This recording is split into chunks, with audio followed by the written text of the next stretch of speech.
안녕하십니까. 육아포커스 이보연입니다. 겨울철엔 화재 사고가 자주 발생합니다. 119 출동도 많아지고 덩달아 119 허위 신고도 늘어나는데요. 앞으로 소방서에 허위 신고를 하면 최대 500만 원의 과태료가 부과된다고 합니다. 소방청은 지난달 19일에 공포된 소방기본법 시행령에 따라 앞으로는 허위 신고 횟수에 따라 상향 조정된 과태료가 부과된다고 밝혔는데요. 119 허위 신고 과태료는 1회 200만 원, 2회 400만 원, 3회 이상일 경우 500만 원이 부과됩니다. 과태료가 많아졌다고 해서 허위 신고가 사라지진 않을 겁니다. 119 장난 전화나 허위 신고는 정말 해서는 안 될 범법 행위입니다.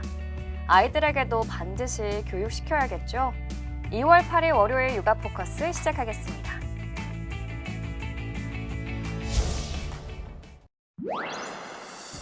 서울시는 감염병 전담 요양병원으로 3곳을 지정했습니다.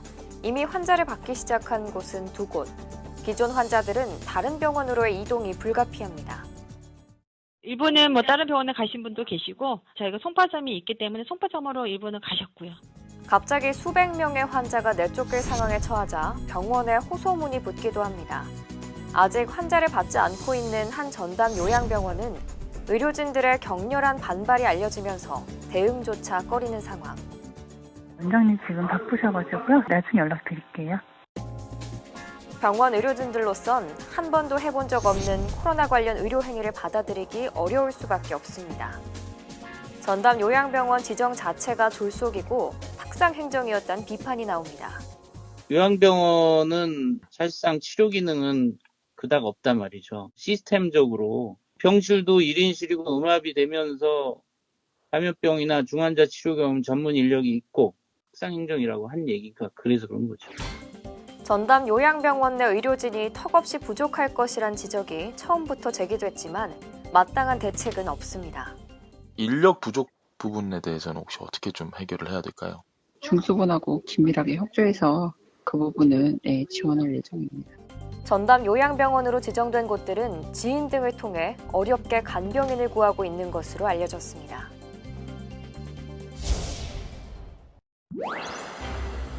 코로나19가 유행한 이후 성인 10명 중 4명은 각종 이유로 응급치료가 필요한 상황에서 응급치료를 받지 못했다는 조사 결과가 나왔습니다. 서울대학교 병원 공공보건의료진흥원이 작년 11월과 12월 성인 2천여 명을 설문한 결과 코로나19 발생 후 응급치료를 받지 못한 적 있다는 응답이 39.6%에 달했습니다. 그 이후로 29.1%가 확진자 접촉이 우려돼서라고 답했고 23.6%는 응급실이 폐쇄돼서 14.5%는 의심 증상이 있어서라고 응답했습니다. 건강검진을 미룬 사람의 77.8% 역시 확진자 접촉이 걱정돼서 활동을 자제하기 위해서였다고 답했습니다. 교육부가 올해 학교별 학년별 등교 방안을 확정해 발표했습니다. 초등학교 저학년의 등교를 대폭 확대하기로 했는데요. 신학기 개학과 수능도 예정대로 실시할 방침입니다. 올해 신학기부터 유치원생과 초등학교 1, 2학년은 사회적 거리두기 2단계까지 교내 밀집도 적용 대상에서 제외할 수 있습니다. 예를 들어 학년별로 150명씩 전교생이 900명인 초등학교라면 1, 2학년 300명은 기본적으로 등교하고 나머지 600명에 대해서만 3분의 1 이하인 밀집도 원칙을 지키는 식입니다. 현행 거리두기 2단계인 비수도권은 사실상 전면 등교를 실시할 수 있지만 거리두기 2.5단계인 수도권은 이전처럼 현행 교내 밀집도 3분의 1을 준수해야 합니다. 특수학교와 인원 기준을 400명 이하로 완화한 소규모 학교 등은 2.5단계에도 밀집도 적용 여부를 자율적으로 결정할 수 있습니다. 정부는 또 고등학교 3학년은 지난해처럼 매일 등교하도록 권고했습니다. 지난해 매일 등교 원칙이었던 고등학교 3학년은 전년 기준을 유지하는 것으로 하되 교육청이 지역과 학교 상황에 맞게 최종적으로 확정할 계획입니다. 정부는 인력 5만 명을 배치해 학교 방역을 강화하고 초등 1학년에서 3학년 과밀학급에는 기간제 교사 2,000명을 투입해 기초학력저하도 막을 계획입니다. 초등학교는 수행평가를 실시하지 않을 수 있고 중학교 1, 2학년은 거리두기 3단계일 때 성적을 산출하지 않아도 됩니다. 또 개선된 인프라 속에서 실시간 쌍방향 소통 중심의 원격 수업을 확대하고 여기에는 콘텐츠를 활용한 실시간 채팅 대화도 포함됩니다. 정부는 신학기 개학을 오는 3월 2일부터 대학 수학능력 시험은 11월 18일 예정대로 진행하기로 했습니다.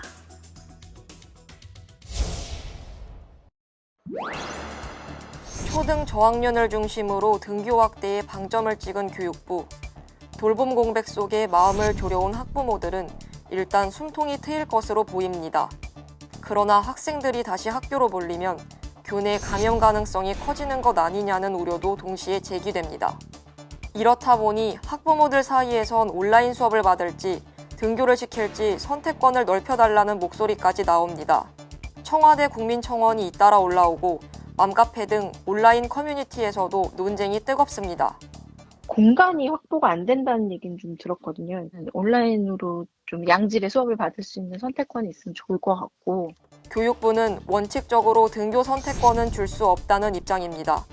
다만 지난해와 마찬가지로 가정학습도 교외체험학습 사유로 인정하기로 했습니다. 교육부 관계자는 시도별로 34일에서 60일까지 출석 인정이 가능하다며 초등학교와 중학교는 의무교육인데다 결석이 더 길어질 경우 아동학대나 방임 등 문제를 놓칠 수 있다고 설명했습니다. 가정 체험학습을 통해서 하는 것을 원칙으로 하고 이외에 기본적으로 원격 수업과 등교 수업을 선택하는 것은 고려하고 있지 않습니다. 감염병의 확산 정도나 이런 부분들을 종합적으로 고려해서 교육부는 등교 확대 추진은 철저한 방역을 전제로 한 만큼 방역 인력 지원에 총력을 다하겠다고 밝혔습니다. 올해 신학기부터 초등학교는 전반적으로 등교가 확대되지만 중학교나 고등학교는 지난해와 등교 양상이 크게 다르지 않을 전망입니다. 원격 수업에 따른 학습 격차가 여전할 거란 우려가 나옵니다. 지난해 2학기 원격 수업 관련 설문조사에서 전국 초중고 학부모와 교사의 60% 이상은 학습 격차가 커졌다고 답했습니다. 특히 자기주도적 학습 능력이 떨어지는 초등학교 저학년생들은 타격이 더 클 수밖에 없었습니다. 정부가 초등학교 1학년과 2학년은 신학기부터 거리두기 2단계까지 매일 등교가 가능하도록 한 이유입니다. 좀 더 안정적인 학사 운영과 교육과정 구현을 위해 등교 수업은 철저한 방역하에 자율적이고 탄력적인 학생 참여 수업을. 반면 중학교나 고등학교는 기존처럼 밀집도 적용을 받아 격일 등교 같은 퐁당퐁당식 등교가 예상됩니다. 고3을 매일 등교하도록 권고한 만큼 과밀학급 고등학교의 학생들은 거리두기 단계에 따라 격주 등교를 하거나 아예 가지 못할 가능성도 있습니다. 이에 지난해처럼 사교육 의존도가 커지며 특히 저소득층을 중심으로는 학습 격차가 더 커질 수 있다는 우려도 나오고 있습니다. 스스로 알아서 하도록 하는 이런 방식보다 기술적으로는 맞춤형 교육을 할 수 있는 이런 AI 활용 교육이 있긴 하거든요. 중고등학교는 안 돼 있는데 그런 부분들을 조금 더 빨리 개발할 수 있도록. 교육부는 기초학력 보장을 위한 온라인 콘텐츠를 제공하고 소규모 보충 수업 등을 지원할 계획이지만 등교 수업만큼 효과를 볼 수 있을진 미지수입니다. 엄마의 손을 잡고 학교를 찾은 아이들. 2021학년도 초등학교 입학을 앞둔 아동들입니다. 이달 전국 초등학교에서 예비 소집일을 가진 가운데 100명이 넘는 아동들이 예비 소집에 불참한 것으로 확인됐습니다. 경찰청에 따르면 초등생 예비 소집에 불참한 아동은 전국에 모두 133명으로 이 중 58명은 소재 확인이 여전히 되지 않고 있습니다. 예비 소집에 불참한 아동 133명을 지역별로 구분하면 경기 남부가 28명으로 가장 많고 인천 19명, 충남 16명 등 순입니다. 지자체들은 아동들의 소재가 확인되지 않는다며 수사를 의뢰했고 경찰은 아이들의 안전 여부를 확인하고 있습니다. 특히 경찰 조사에도 소재가 불분명한 58명 중 40명은 해외에 18명은 국내에 있는 것으로 파악됐지만 정확한 상태는 아직 확인되지 않았습니다. 경찰은 아동학대 피해 가능성도 열어두고 구체적인 소재 등을 파악 중입니다. 초등학교 예비 소집에 불참하고 아직도 소재가 확인되지 않은 아동 중에는 일부 가정폭력 등에 노출되어 있을 가능성이 많이 있습니다. 경찰과 교육기관 등이 긴밀하게 협조해서 소재 불명 아동을 빨리 찾아내야 되고, 경찰은 해당 아동들을 찾은 이후에도 관련 기관 등과 협의해 지속적으로 안전 여부를 모니터링한다는 방침입니다.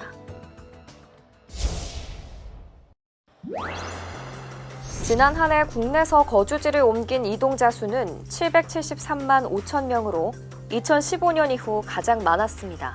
이동자 수가 2019년보다 63만 1,000명이나 많았는데 전년 대비 증가율만 보면 21년 만에 가장 큰 폭이었습니다.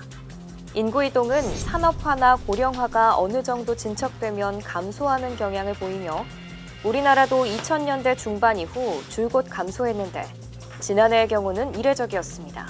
그 이유로는 우선 2018년 강력한 부동산 대책의 영향으로 2019년 인구 이동자 수가 43년 만에 가장 적었던 기저효과도 있고 지난해 집값 상승에도 2030의 패닉바잉 현상 등이 나타나며 주택 매매가 1년 전보다 59% 늘어난 것 등이 꼽힙니다.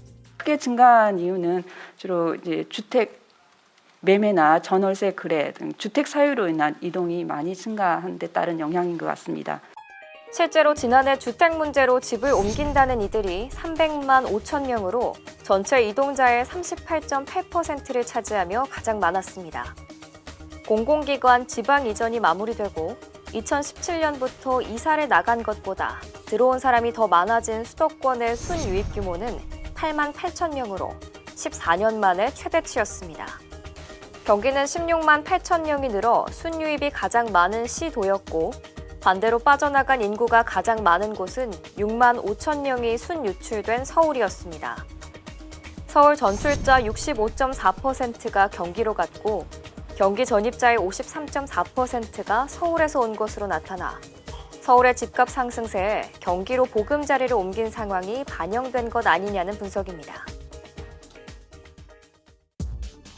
혼인과 혈연 중심으로 규정되어 있는 가족이라는 범위를 좀 더 확대하는 방안이 추진됩니다.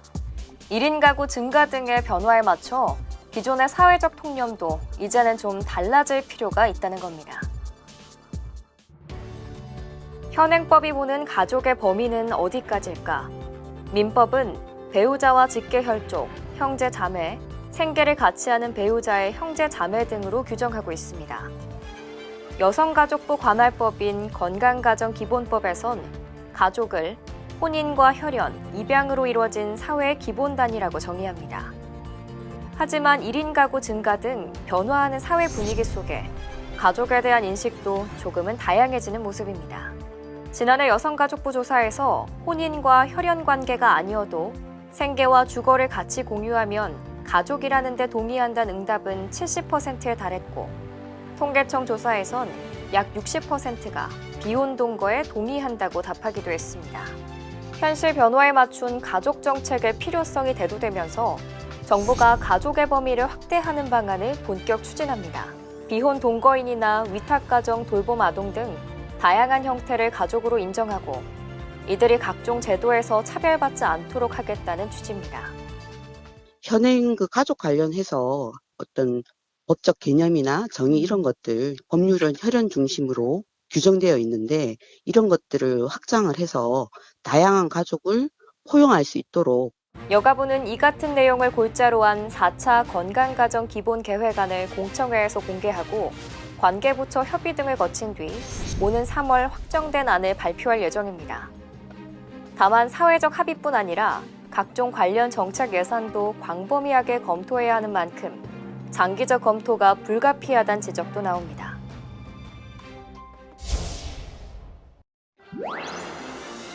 (3만 7천여 마리의 산란개를 사육 중인 경기도 화성의 한 농장입니다. 농장 입구에 살처분의 부당성을 알리는 현수막이 여러 장 걸려 있습니다. 한 달 전 반경 3km 내 또 다른 산란개 농장에서 AI가 발생해 방역당국이 살처분을 명령하자 거부하고 있는 겁니다. 사육 환경 등에 대한 고려 없이 거리만을 근거로 살처분을 강요하는 것은 부당하다고 주장하고 있습니다. 그 병에 잘 안 걸리게 튼튼하게 그렇게 기르는 사육 방법을 써서 길러오고 있습니다. 예방 접종도 철저히 하고 차단 방역을 잘 해서 이제 외부로부터 또 병이 들어오지 않게 이렇게 기르고 있는데, 실제로 이 농장은 좁은 케이지에서 밀식 사육하는 일반 농장과 달리 닭을 방목해 친환경적으로 키우고 있고 외부와의 접촉도 철저히 차단한 채 방역하고 있습니다. 또 인근 농장에서 AI가 발생한 이후 매일 검사를 시행해 모두 음성으로 확인됐습니다. 하지만 방역당국은 지침을 근거로 살처분을 요구하고 있고 계란 반출도 막아 창고에는 60만 개가량의 계란이 쌓여 있습니다. 전문가들은 예방 백신으로도 AI 확산을 충분히 차단할 수 있다며 살처분 중심의 방역 정책을 중단해야 한다고 지적합니다. 살처분을 할 때 비용이 많이 들고요. 그러니까 이제 윤리적인 문제도 있고 이제 환경 오염도 심하고요. 백신을 병행을 해서 정책을 다시 디자인을 하는 게. 농장 측은 경기도에 살처분 취소 행정 심판을 청구했습니다. 이번 순서는 육아에 대한 알쏭달쏭한 궁금증을 전문가를 통해 풀어보는 알쏭달쏭 육아 상식 시간입니다. 잠이 보약이라고 하죠. 잠을 잘 자는 것만 해도 면역력 강화에 큰 도움이 된다고 하는데요. 이번 시간엔 어떻게 하면 우리 아이들이 단잠을 잘 수 있는지 효과적인 방법 소개해드립니다.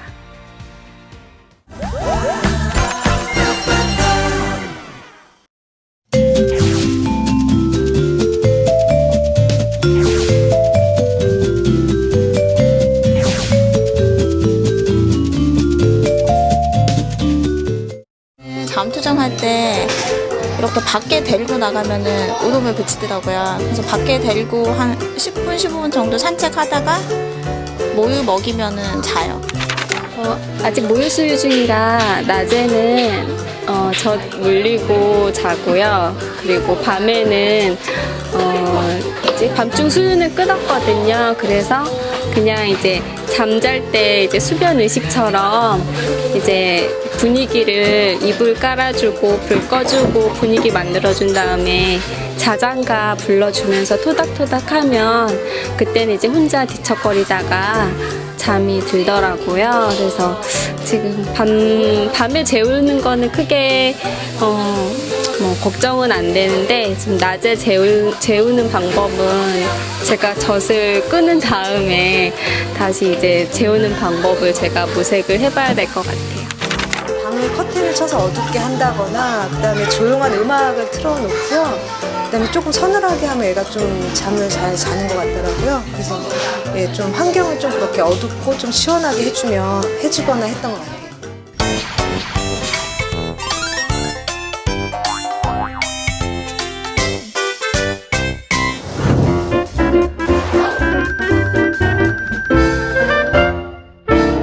지금 잠을 자다가 아이들이 숙면을 취하지 못하고요. 작은 소리에도 이렇게 벌떡벌떡 깨고 우는 친구들이 있는데요. 그런 친구들은 조금 태어나면서도 조금 예민했던 친구들도 있겠고요. 환경적에서 그런 예민함으로 바뀐 친구들도 있겠습니다. 환경적인 부분에서 예민해진 친구들은 그런 어떤 환경이 좀 더 편안해지고 부모님의 아주 많은 배려가 있어야 될 것 같습니다. 그 원인을 살펴보면요. 아이들의 스트레스인 상황이 많은데요. 잠이 들기 전에 가졌던 좋지 않은 상황들이나 혹시 꾸중을 심하게 들었다거나 했을 때 아이가 아주 예민한 상태에서 잠이 들 수가 있어요. 그런 상황에서는 아이가 작은 소리에서도 놀라고 깨고 그런 어떤 뇌리 속에 있었던 좋지 않은 기억들이 깨어나면서 동시에 일어날 수가 있는 상황이 될 수 있습니다. 저희 아기가 한 10몇 개월 정도 됐을 때 이제 자자 그러고 불을 끄면 많이 칭얼대고 엄마 아빠를 많이 괴롭혔었거든요. 그때 굉장히 힘들었던 기억이 있는데 그때는 어떻게 해야 될까요? 아이가 밤에 불을 껐을 때 이제 우는 원인을 좀 살펴봐야 할 것 같은데요. 공포 때문에 많이 울어요. 그러니까 밝다가 불을 끄면서 갑자기 어두워지지 않습니까? 그 어두운 상황이 환경이 갑자기 변하면서 공포스러운 상황으로 변하는데요. 이때 아이가 운다. 그러면 부모님이 그냥 자는 척을 하면 큰일 납니다. 아이의 그 마음을 먼저 헤아려 주기 위해서요. 아이가 전혀 두렵지 않다는 것. 어머님이 가서 미리 토닥토닥 해주고요. 그리고 이 공포스러운 상황을 꼭 만들어야 될 것이 아니다. 그러니까 뭐 다시 말하면 꼭 불을 꺼야 하는 상황이 아니라면요. 미등을 켜두는 것도 괜찮겠습니다. 아이가 잠이 들 때까지 미등을 켜두시고요. 엄마가 옆에서 책을 읽어준다든지 토닥토닥 거려주면서 아이가 편안하게 잠들 수 있도록 만든 다음에 그리고 소등을 하고 아이가 눈을 뜰 때쯤 되면 다시 환해져 있지 않습니까? 그 상황을 어느 정도 반복을 하다 보면 아이가 자연스럽게 깜깜한 환경에서도 잠을 잘 수 있겠습니다.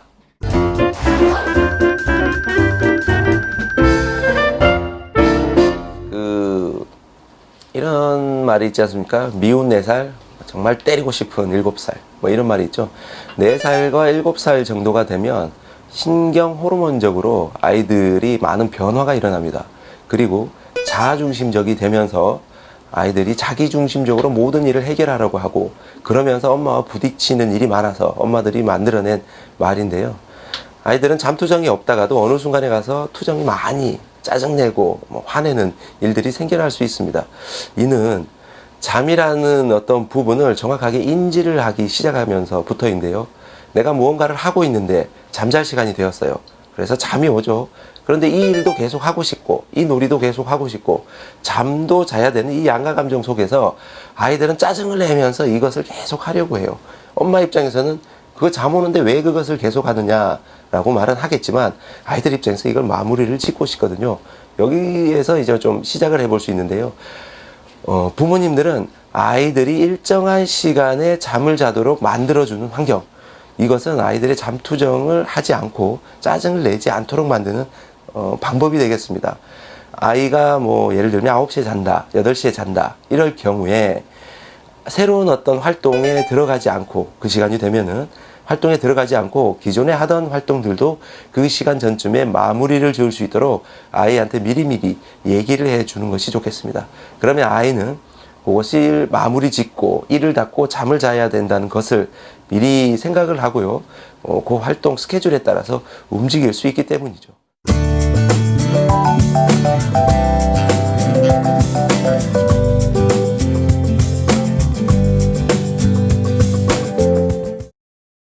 이번 순서는 매주 인구보건복지협회에서 제공하는 각종 인구 통계와 정부 지자체의 인구 정책들을 묶어서 소개해드리는 인구 이슈입니다.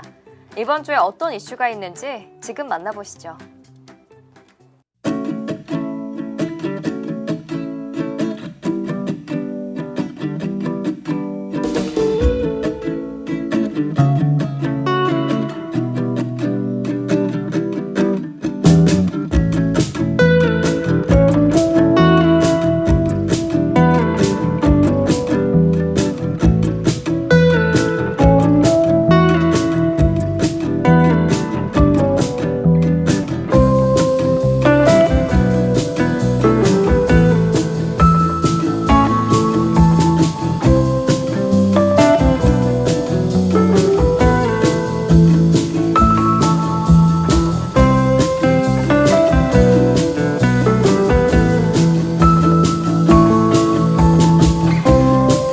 발표한 2020년 11월 인구 동향에 대해 말씀드리겠습니다.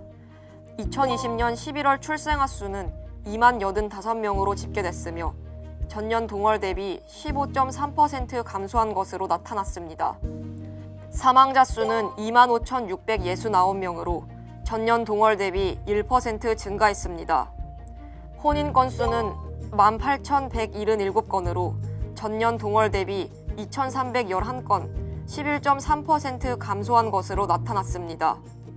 이혼 건수는 8,876건으로 전년 동월 대비 3.5% 감소했습니다. 2월 8일 육아 포커스 준비한 소식 여기까지입니다. 이번 주엔 설 연휴와 설날이 있는데요. 분주한 한 주가 될 것 같습니다. 이동이 많아지는 만큼 마스크 착용과 거리 두기 잊지 마시기 바랍니다. 활기찬 하루 보내시고요. 저는 저녁 9시에 다시 찾아뵙겠습니다.